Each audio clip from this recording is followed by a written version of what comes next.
Hello, I'm Peter Beard, and I, together with Will Broadry, present the popular Influence and Persuasion Workshops.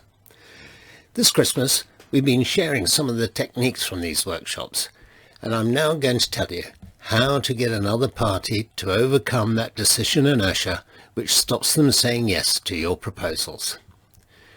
Have you ever been invited to make a sales presentation where you knew the other person wanted what you had to offer, and you knew that you met their needs perfectly, and during the presentation you demonstrated what you had to offer met their specifications, that you could deliver within their timetable, and that your price was within their budget, but they still just couldn't make that decision to give you the order?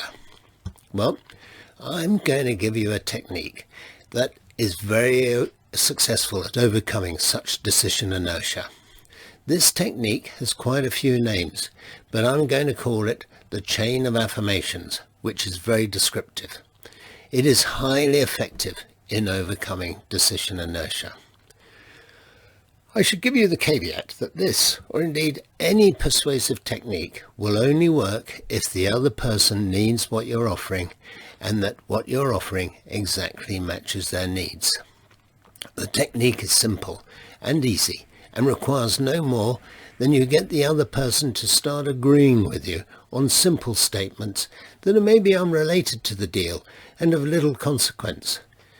This requires a bit of planning, because you'll have to ask them lots of open questions beforehand so that you can discover exactly what they will habitually agree to. Every time someone agrees or complies with what you say, two things will happen. The first, and most importantly, the person will start to develop that intuition, a perception within the intuition that you are likely to be correct and it is safe to agree with you.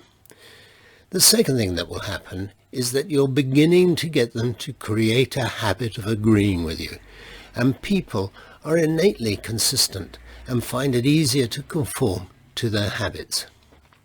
The more often the other person agrees or complies with you, their intuition gains confidence and their habit becomes more compulsive. As this process progresses, the questions should gradually move towards confirming the essential elements of the deal. And finally, when the pattern of affirmation is predictable, you can go ahead and ask for the order. So, a simple conversation. It might go like this. Hi, John. Thanks for inviting me along. Your office is quite easy to find, isn't it? He's going to say yes. What great facilities you have. Yeah. Well, John, thanks for allowing me to quote for a new data system. To finish off, please can I ask you a few questions to confirm that I'm on the right track? Yeah. You asked me along to quote for the new data system, didn't you? Yeah. Am I correct in thinking the system specification that I detailed to you meets all your requirement? Yeah. And you said you ideally needed it installed by November, so if I could deliver by September, would that sound right? Yeah. And you said your budget was 10,000, so if I can supply for 9,500, does that sound good to you? Well, of course it does. And so when you go on then to progress to, well, shall we sign the order, that will sound equally acceptable, and they're more likely than not to say yes and go ahead and do it. So that's it. That's our final tip for the holiday period. I hope you all have a very good Christmas. Look forward to seeing you in the next year. Bye.